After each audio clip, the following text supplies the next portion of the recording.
You got us a quorum. Let's go. You ready? All right, we do have a quorum. We'll get going here.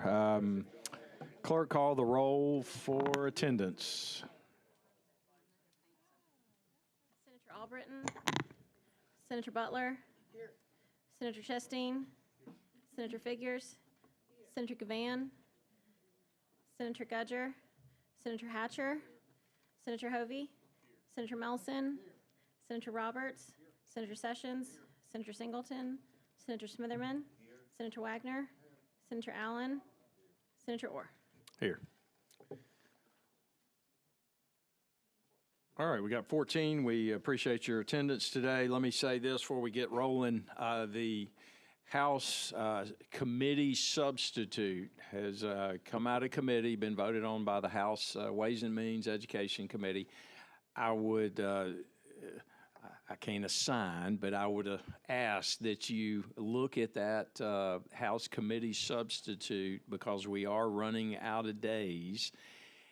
I doubt it will change much at all on the floor, but if you're interested to see what the House has done, because that's where we will begin in earnest, probably the week after next. So my timetable is our runway is getting shorter and shorter. So week after next, I would envision us taking up the House pass version. So I think they're going to visit it and pass it on Tuesday, as far as the education budget. And so when it gets out, you can certainly look at the final House pass version, but then the following week, my goal is to have ours. So that means if I haven't sat down with you, visited with you, or you haven't sent me a letter, please do. Now, some of you send multiple letters.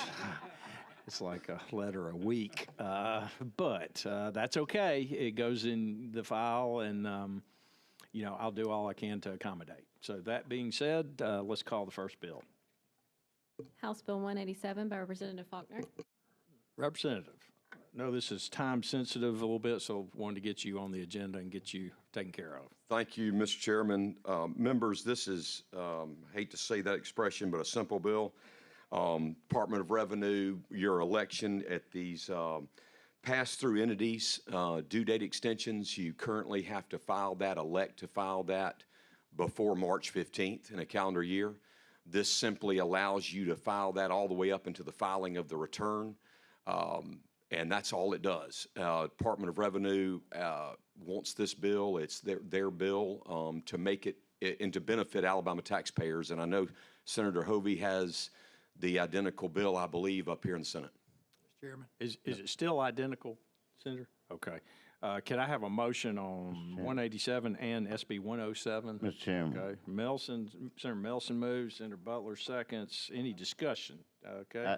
Senator Roberts. When he gets through, I got a question. I'm sorry. Representative Faulkner, do we have any idea of the fiscal note of this? Zero.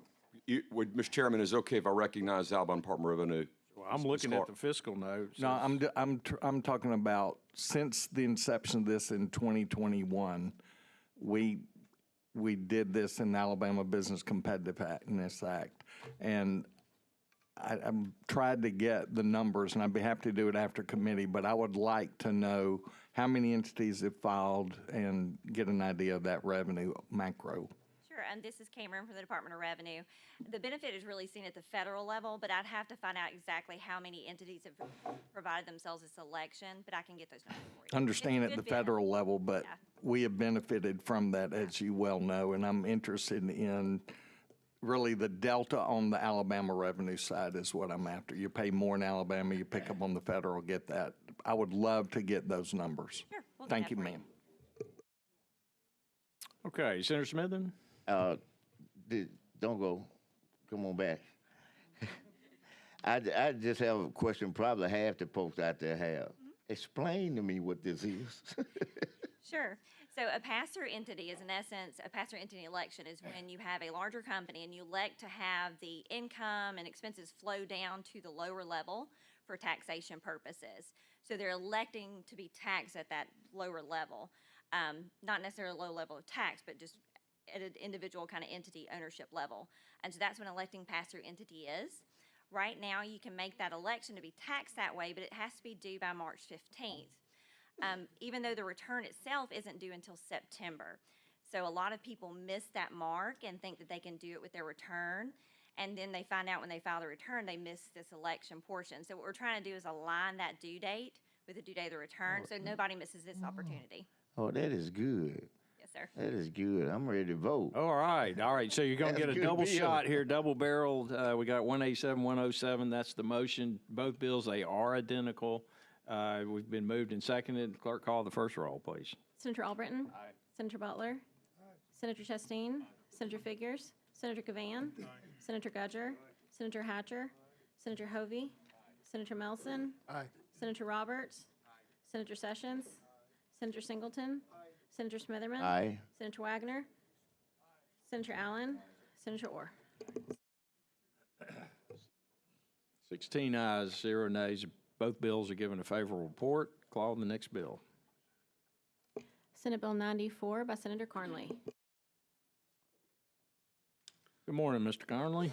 Good morning, Mr. Chairman. Thank you for allowing me the opportunity to present this. Thank you, committee members. What this, What did he say?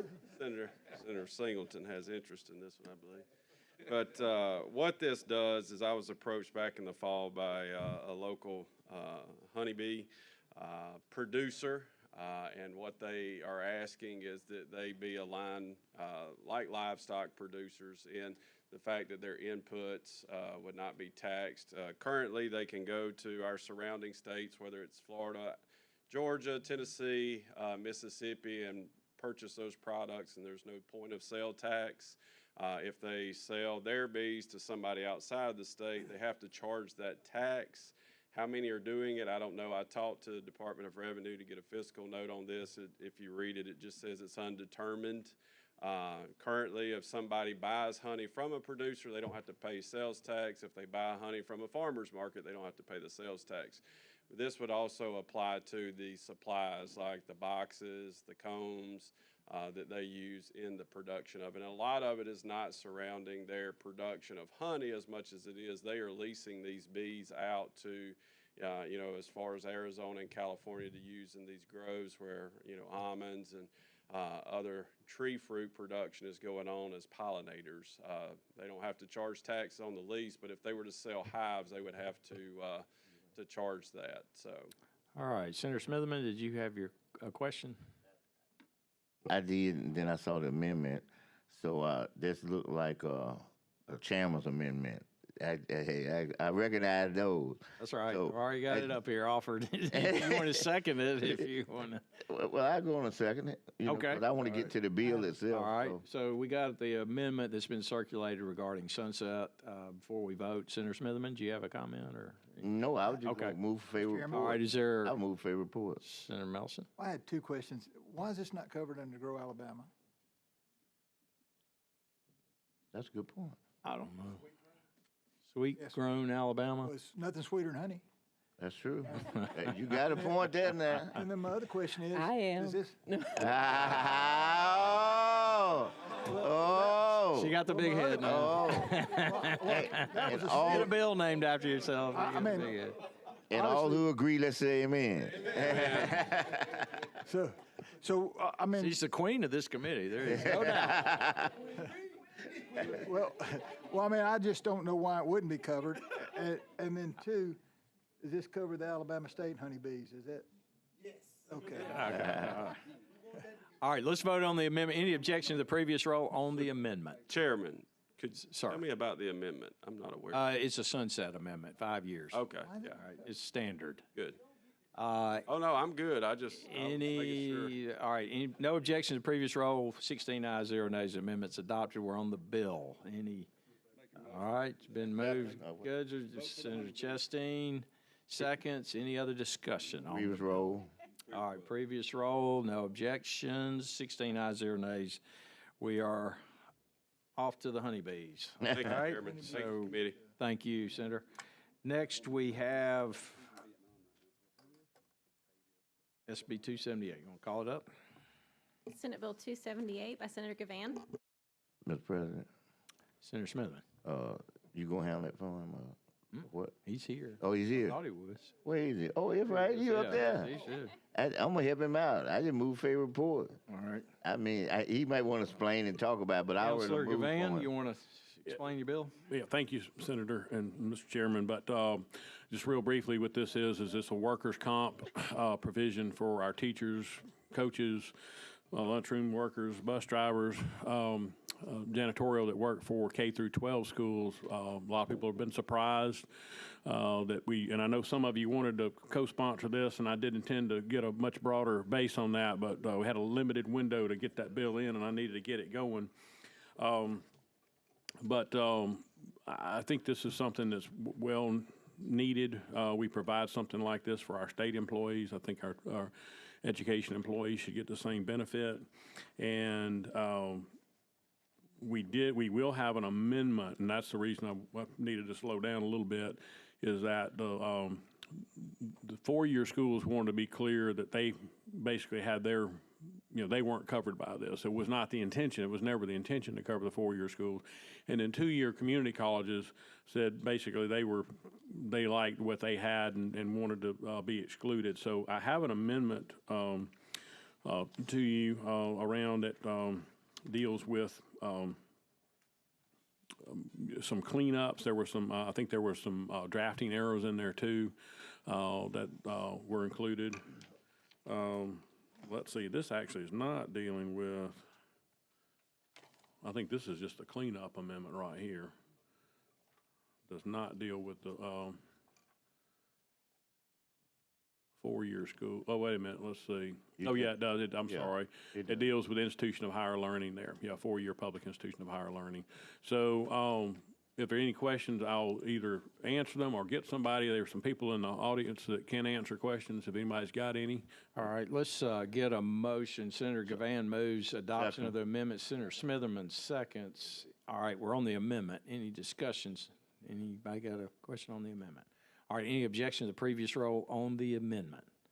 16 ayes, 0 nays. The amendment is adopted. Senator Smitherman? Proper time. If he doesn't want to, I'll move for Okay. final passage. We've got two individuals that originally we had a public hearing called on this, but we did have two people come from out of town. I'd like to hear from them.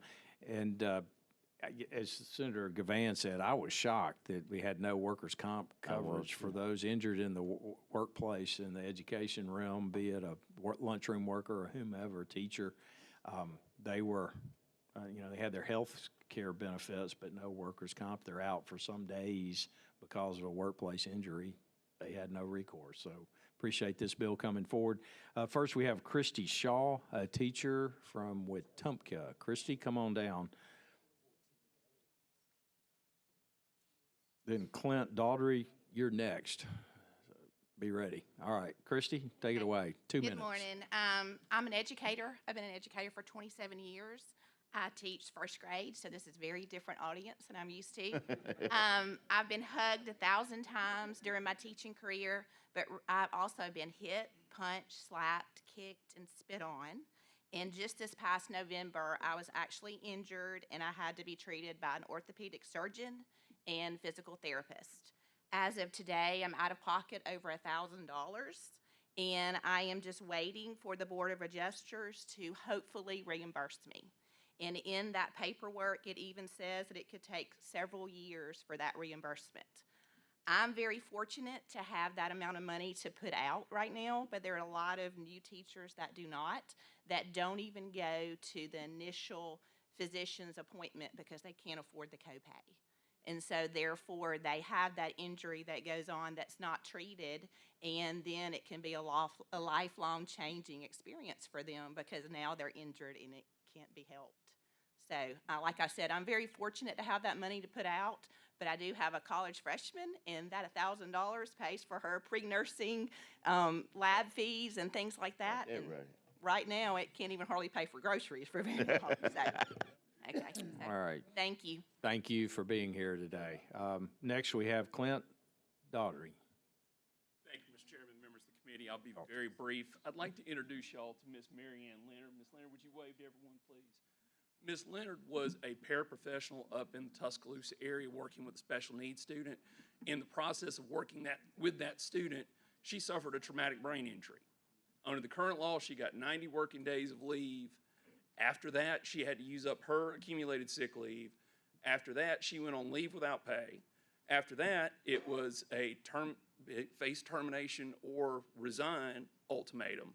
Now she is not employed. She is not receiving any benefits, including no health insurance because she's not working to help her get better. So you've heard about what should not be called a minor incident, but there's minor, there's major, the system is broken, and we need this bill. Thank you, Mr. Chair. Thank you. All right,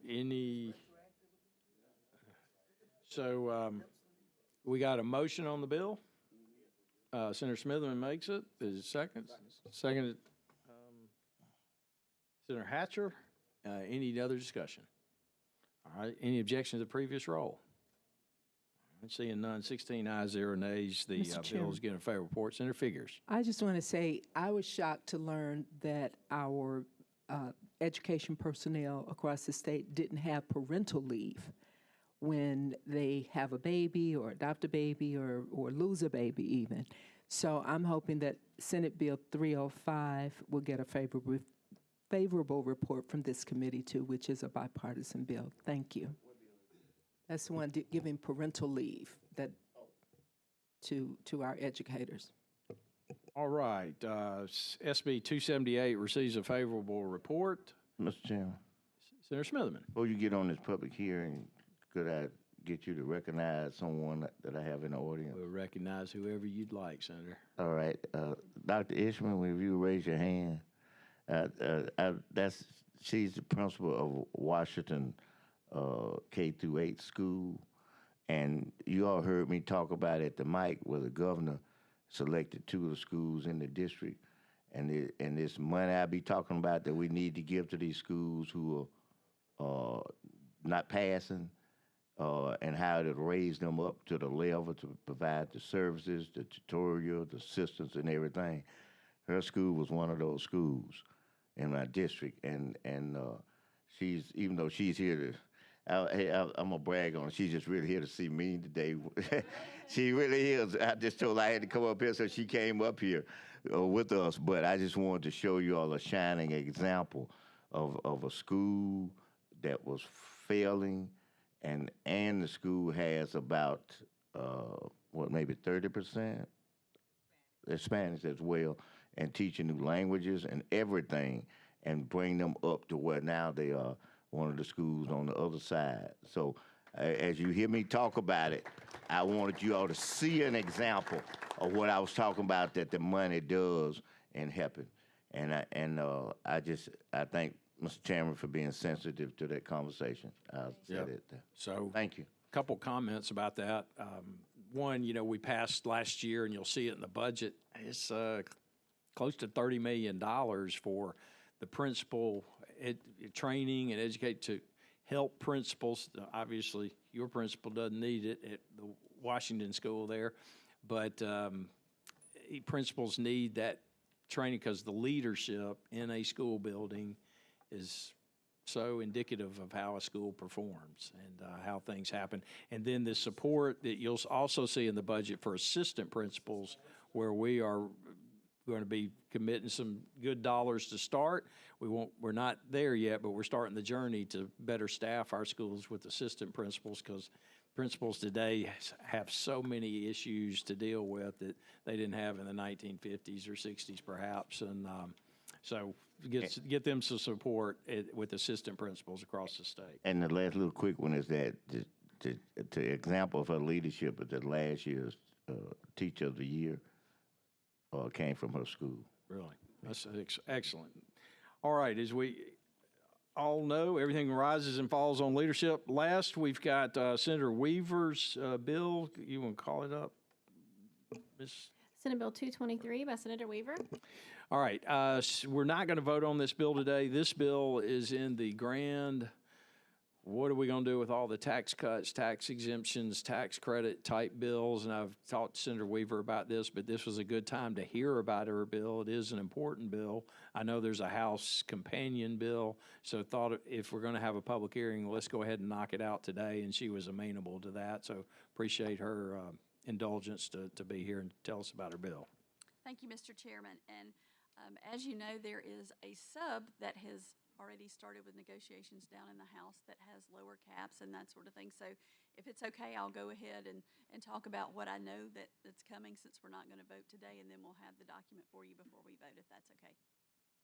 So this piece of legislation would... Is your microphone on, Senator, or down there? Okay, maybe that's better. Okay, this legislation would establish the Rural Hospital Investment Program of 2024, and it would create a state income tax credit for donations to rural hospitals. We are continually looking for ways to be innovative to help our rural hospitals, and this was modeled after a program that has been wildly successful in Georgia. And individuals and corporations can make contributions to their local hospitals and take a tax credit equal to the amount of that donation. What I do know about what's being discussed already for the sub is that the hospitals will submit a 5-year plan detailing the financial viability and stability of the hospital to be able to receive these funds. Each hospital would be capped to only receive $750,000 in year 1. Funds could be used for capital or operational expenses within that 5-year plan that they are submitting. And as the negotiations have continued, the money has been lowered, as we've discussed, to ways to look at it to just see how it would go here in Alabama. So the total statewide annual aggregate amount for tax credits allowed for the qualified donations would not exceed $20 million in tax year 25. $25 million in 26 and $30 million in 27 and 28, and then would sunset after year 4 so that we would be able to evaluate how successful this program has been. And beyond the aggregate cap, deductions would also be limited to individual filers up to $15,000, married filing jointly up to $30,000, limited liability corporations as corporations and partnerships up to $450,000, and a corporation up to $500,000. All right, Senator Smithman? Mr. Chairman, before we get, I guess there's some people signed up. Did any? Yes. Okay, before we get to them, I do want us to, and I'm gonna be brief. I do want us to really focus on this problem, and I want us to focus in such a way that, you know, and I'm saying this in here, this is not just some demagoguery to say because people in here. I want y'all to really think about it, and you'll hear me mentioning it again, is that we need to figure out a way that we can access the federal money that's out there. And you heard the way I said it, because I know if I say what I'm gonna say now, some of y'all gonna cringe for political reasons. When I said Medicaid expansion, you're gonna cringe. We can't have expansion. Well, I ain't gonna call it that. I don't care what you call it. Y'all find the name. When y'all call me and say, this is the name we come out, I want you to start saying something. I'll say it. Just as simple. Because we leaving money on the table, y'all. We got 19-year-olds now roll off of Medicaid. And we have, every 19 that's in a college or school or your relative right now, if their parent cannot pay out of their pocket for a full plan, they have no coverage. Zero health coverage. A 19-year-old that's in college. So I want y'all to understand that what I'm trying to say is that we owe the citizens an obligation to find a way to get that money and y'all be comfortable politically. Let me just say it for what it is, because, you know, we got to find a way, y'all. We have to, because this way she's saying, I'm going to vote for what you're saying. But you realize we are skirting around money that's sitting over here on the table so that we can give a tax credit of whatever amount she's saying and then take it from your budget, our budget, your budget. That's what we're saying. Instead of going out there getting money, we taking it out of the mouths of kids to deal with grown folks, which we should. They need the help. But why? Well, all you got to do is just get that extra money that's out there, and then the budget had a $25 million, and then that's why you had these sunset on things, because you know what I'm talking about from your job, is that we just taking money like a bucket out, and we got a chance to put some back in the bucket. We need to do that, y'all. So please, when y'all have them big meetings, you know, figure out right down the hall, figure out how we can do that, and we can do it in the realm that y'all operate under. Y'all get what I'm saying now? Everybody with me? Everybody with what I'm saying? All right. Amen. I just want an amen All on right, that. And yes, I would love to be invited to y'all meetings so I can say this face to face with all y'all. Thank All you, right, Mr. Chairman. let's roll into the public hearing. Thank you, Senator. Mr. Roberts, quickly. Senator Weaver, just briefly, I applaud your logic, the way you put this together, very creative and thoughtful. Thank you. All right, let's start with a opponent. Ada Catherine, you're first up to bat. Good morning, Mr. Chairman, committee members, and Senator Weaver. I'm Ada Catherine Van Wyhe with the Alabama Association of School Boards, and we are opposed to SB 223 as introduced, as it would divert up to $80 million annually from the Education Trust Fund budget. To make it very clear, we are not opposed to healthcare. We are not opposed to rural hospitals. We are opposed to any legislation that would decrease tax revenue to the Education Trust Fund budget. The majority of your local school system's funding comes directly from the state. While well-intended, this bill would have a direct negative fiscal impact on the education budget by decreasing tax receipts available for public education. We know that revenues to the ETF are returning to our pre-pandemic levels. They have flattened, as State Finance Director Bill Poole presented to you at the beginning of session. Multiple tax credit exemptions and proposals have been introduced so far this session, the greatest of which is the CHOOSE Act, which requires the legislature annually appropriate at least $100 million a year to the CHOOSE Act fund. These are funds that would otherwise be allocated to the ETF. The Rural Hospital Tax Credit would be an additional $80 million deduction to the ETF on top of the CHOOSE Act's minimum of $100 million every single year. The education family, which is representative of our association, school boards, superintendents, principals, and administrators, and the Alabama Education Association, have distributed an opposition letter to all tax credits and exemptions that would divert revenues to the ETF to your chairman as well as your committee members and also your House colleagues as well. We respectfully caution legislators to prepare for the flattening of revenues by not enabling tax credits or exemptions which would further decrease revenues to public education. Our budgets are in strong condition thanks to your work, and we must preserve this in order to continue supporting existing education initiatives which are positively moving the needle for students. The Literacy Act, stipends for principals, the Numeracy Act. This bill would decrease those funds available to the ETF, which would decrease support for developing these critical initiatives All right, statewide. thank you, Ms. Van Wyk. Thank you, Well Mr. Chairman. said. 2 Well minutes of said. fame is up. Next, we got Dane Howard.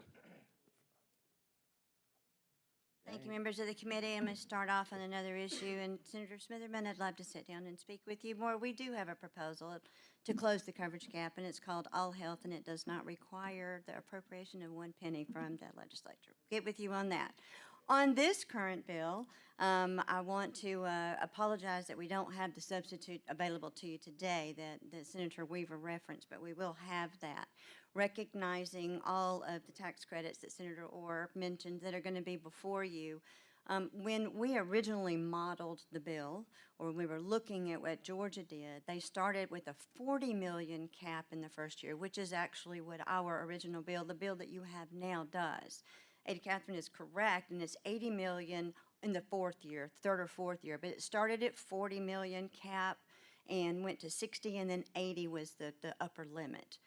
However, knowing that all of the things that are going on and in our discussions in the House, the substitute that we will make available to you actually lowers it and starts at a much lower rate than what Georgia started at, but it makes sense if this is what we need to do. It starts at $20 million in year 1, goes to $25 million in year 2, and $30 million in year 3, and stays that way until the bill sunsets unless you decide to raise the cap, which we would hope that that could happen after it's demonstrated. This is a fabulously successful program, as the Senator Weaver mentioned, in Georgia. It has, an individual, a corporation, a foundation. We have corporations in Alabama who contribute in Georgia to their Georgia hospital program. We want to allow them to do that same thing here.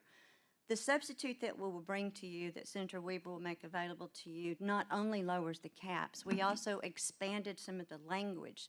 So depending on who the contributor is, it may come like an excise tax credit from the general fund. So it would not all be coming from the education budget. So it would depend on who made the contribution to begin with. We ask for your support of this and look forward to talking with you. All right, thank you, Ms. Howard. Next, we'll have Dr. Vic Wilson, class. Thank you, Mr. Chairman, members of the committee. I am from Arley, Alabama. I am not against rural hospitals. Meek High School's on one side of the road. The little clinic where my mother goes at 77's on the other side of the road. You guys and ladies and gentlemen have a difficult decision to make. You're having to make decisions that none of you like, because you're having to say we need to help rural hospitals, but we have to take it from the ETF. This year, fiscal year 25, every tax cut will total about $490 million. By fiscal year 27, that's about $822 million. We heard Chairman Poole, we heard Mr. Fulford, everybody talk about flattening revenues in the ETF. We've got an inverse relationship that's going on. So we've got to figure out how to do what you're wanting to do here and continue to make education whole. We cannot continue down the path of very well-meaning and very good ideas when you're trying to help give tax cuts and tax breaks. So my mother is upset with me about having to speak against rural hospitals. My in-laws who live in Wilcox County are the same. They're upset that I'm having to come up here and do this, but that's what I'm having to do. And I don't envy your task, and I'm here to help you in any way we can. Consider a way to have win-win situations. So I really appreciate your time. Thank you very much. Thank you, Dr. Wilson. Next on the proponent side, we have Baker Allen, League of Municipalities. Good morning. My name is Baker Allen. I'm the Director of Policy and Research for the Alabama League of Municipalities. The League supports Senate Bill 223, which creates the Rural Hospital Investment Program. In 2023, the League hosted 2 healthcare summits to better advocate for accessibility to healthcare in Alabama. During those summits, our cities and towns expressed their concerns about how increasing lack of access to healthcare would drastically impact the well-being of their communities. Alabama is already losing accessibility to healthcare. Between 2011 and 2020, 8 rural hospitals closed. In 2023, 3 hospitals announced closure of their maternity units. The sustainability of hospitals in our communities, especially rural Alabama, has real impacts. Access to health care means healthier workforce. It's important for economic development recruiting. When hospitals provide good-paying jobs that contribute to the regional economy. More closures means more underserved communities. It also increases the pressure on the nearest hospital, which might be several counties away. It puts even more pressure on local fire departments and law enforcement, who now have to respond to medical calls instead of focusing on primary emergencies in their communities. One of the most important functions of municipal government is providing access to a good quality of life. The sustainability of rural hospitals means quality of life for all Alabamians. We'd like to thank the sponsor for bringing this bill. Thank you. All right, thank you, Mr. Allen. Last, we have Dr. Allison King, Education Association.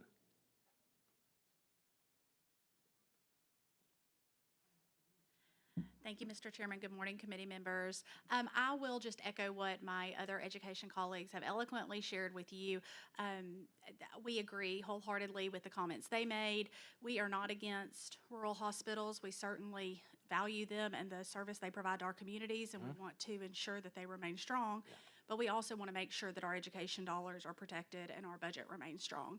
You guys will be briefed soon if you have not already, but as some of the previous speakers have shared, revenues are declining in the ETF. On top of that, liabilities are increasing. So as Mr. Wilson shared, we're kind of in an inverse problem here. We're going to be taking on a lot more responsibility at the state level, that the COVID relief dollars have dried up, and our state is going to have to incur a lot of those programs and the expenses for those as well. So revenues are down, liabilities are up, and at the same time, we're continuing to make cuts to our local public schools. And it's just some things we definitely need to consider to keep our schools properly funded and moving forward in a positive direction. Thank you. All right, thank you, Dr. King. The intern, Ms. Bailey, is circulating a bill, so that concludes our public hearing on the Senate Bill 223. The intern, Bailey, is handing out a bill that we have a little bit of a wrinkle, and I'm bringing it before the committee. If there's an objection to considering this bill was assigned to us. This is the House bill. The Senate bill, Senator Hovey has. The Education Policy Committee that some of you all sit on has already considered and approved this bill. Senator Chastain, of course, chairs that committee. They took up the Senator Hovey bill. This obviously is the House companion bill that's farther in the process. All it does, Senator Hovey, I'll let you explain your bill. Is there an objection to considering this bill? Otherwise, we have to re-refer and then go through some hurdles. And Senator Hovey was eager to move this bill along. Senator Smitherman. I was just consider if the committee so desires, we need to take it on up and move it on with this bill. I recommend that we do 9 that, but I don't want to catch anybody unawares, and you're Mr. not Chairman. comfortable moving forward, Senator Figures. I also sit on the Education Policy Committee, and it came before us this morning. And I had spoken with Senator Hovey and wanting to put a friendly amendment on it to add vaping research-based instruction as well. So I don't know if the staff in the back can get that amendment ready now, and I can go in and put it on this bill. Yeah, look, I'd prefer to, look to the sponsor to. I'm still amenable to discussing that. I would like to concur with Representative Lovern, if it's okay with you, and with full my support. Can we Is do that he on the here? floor? He's not here. He's speaking downstairs. Okay. Mr. Chairman. Senator All right, Chastain? I will wait until the floor. Senator Hovey and I Until it talked gets to the before floor. before our committee meeting this morning. We're trying to track this bill down and found out that it was in this committee. So we went ahead and we did pass the Senate version, his bill this morning. So I would concur with let's move this bill forward out of committee today. Okay. Senator Gudger. I agree with both of those statements. I just want to make sure, Senator Figures, I agree with you on adding the vape and the fentanyl and the narcan, that we need to be able to have education in this too. So I'd be willing to work with you. We're going to get to that. We're just doing the preliminaries right now. But if we have a motion. Not there yet. All right, so the bill, if you want to go ahead and explain the bill before we consider a motion, so at least people know what we're dealing with. Senator Hovey. Thank you, Mr. Chairman, and Senator Singleton. I understand we're not all on education policy, so we're not all on the same page. But succinctly, this bill adds fentanyl language to an existing code that requires drug and education, or covers drug and alcohol education in our K through 12 schools. So it's just adding fentanyl, research-based fentanyl education to the current drug and alcohol programs in our schools. That should already. I do it. My community and DAs, nobody ever came after it in terms of trying to do anything about it. And it's still in my community. That's all I'm asking.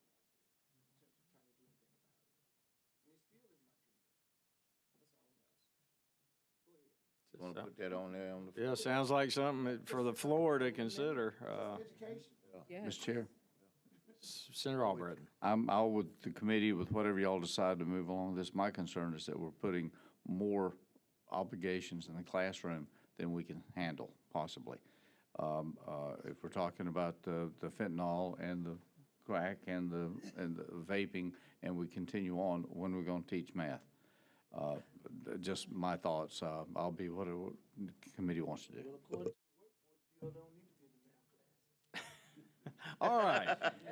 Is there a motion on this piece of legislation? Senator Gudger moves. Is there a second? Second, Senator Smitherman. All right.